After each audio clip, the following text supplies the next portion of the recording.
Frankenstein, now streaming on Netflix, is a passion project from writer and director Guillermo del Toro, based on a novel by Mary Shelley about... okay, you all know the story. He brought together a talented cast including Oscar Isaac as Frankenstein and Jacob Elordi as the monster, as well as some top-notch production value. It perfectly captures that Victorian Gothic horror vibe. It's basically this year's answer to last year's Nosferatu, an auteur making a Gothic horror remake with all the production quality and talent of an Oscar film. Except I kinda prefer this one. The movie follows the book closely, even including its framing device, which I don't think was in any adaptation that I've seen, although it does differ in the book's storytelling by splitting the story into two parts, one from the view of Frankenstein, the other from the monster. The first part takes its time to build up Frankenstein's journey to creating the monster, and when that's done we get some more from his side, and by the end you see that creature as a dumb monster the way Frankenstein does. But the story really gets going in the second half. It's no secret that Del Toro loves his monsters, and he makes it clear that the creature is the one that he sides with in this situation.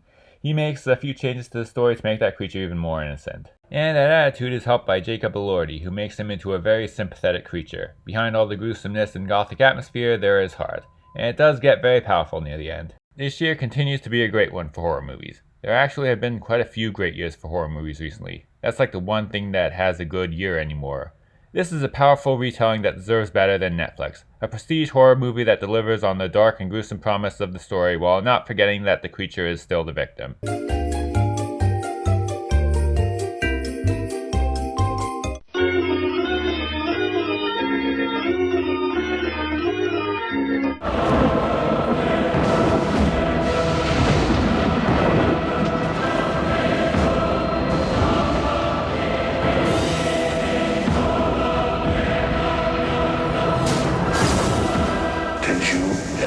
Consider the consequences of your actions.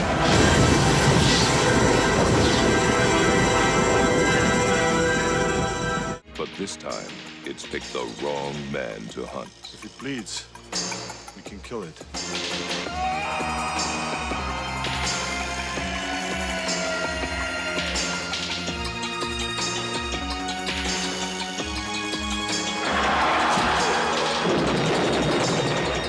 Century Fox presents Arnold Schwarzenegger. Predator.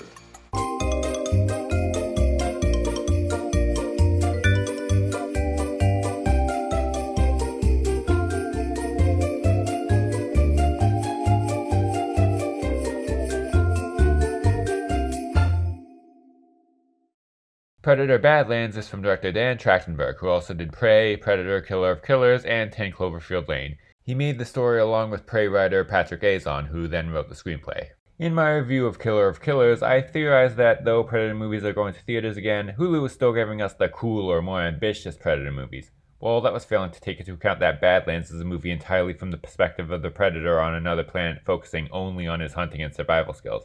Like if you took the last act of Predator, except instead of Arnold Schwarzenegger, it's the Predator.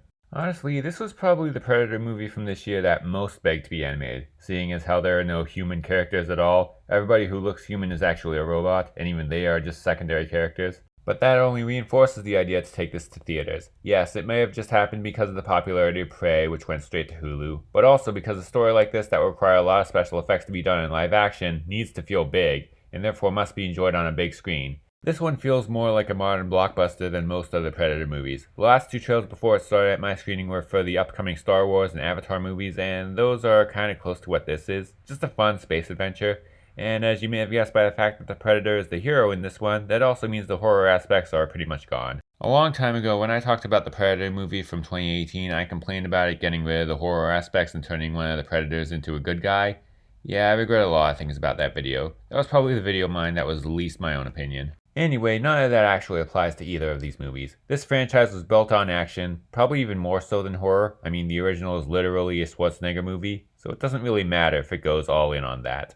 This one kind of feels like a Star Wars movie, maybe unfortunately a little more than it does a traditional Predator movie. But there's still enough Predator to make it feel like the cooler, edgier version of that Star Wars movie. An alien raised on killing shit, going into a place where it's kill or be killed. Try making a preschool show about that. Which brings us to the PG-13 rating. That might make it seem like it's toned down from the ultra-violence this franchise is known for, but the general explanation people give is that the violence is toward alien creatures and not people, so the MPAA doesn't care about that. That's racist! And that kinda makes sense. Although it's also because of that it still doesn't feel much more violent than your average PG-13 blockbuster. Marvel and Star Wars cut up alien monsters too. That's mostly unavoidable, but it becomes a little more avoidable in the climax where a gang of androids become the villain. Really only Elle Fanning's character and maybe a couple others needed to be an android. The Predator could have just done his thing with some humans that can bleed and give them the R rating and avoid disappointing fans. Not that it really mattered in the long run. But in a franchise like this, in a time where R-rated blockbusters are profitable again, there's probably some reason that they aren't human. Honestly, a technology versus science angle makes sense. It's not worth getting rid of that just so the fans can see the R rating was just for one scene. Let's face it, a Disney-owned company would never tell an artist to change his vision to make it more R-rated. Whatever, maybe an unrated one will make up for all that. But anyway, it's separated from those tamer blockbusters because it's the Predator cutting up all these aliens.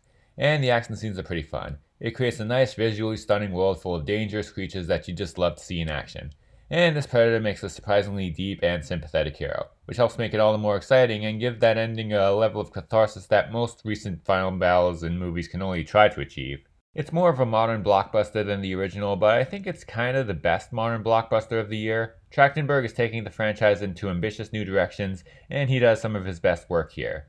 He left me wanting more adventures with these characters by the time it was over. This one puts the focus almost solely on the Predator and gives him an adventure epic enough that you'll barely notice the lack of red blood.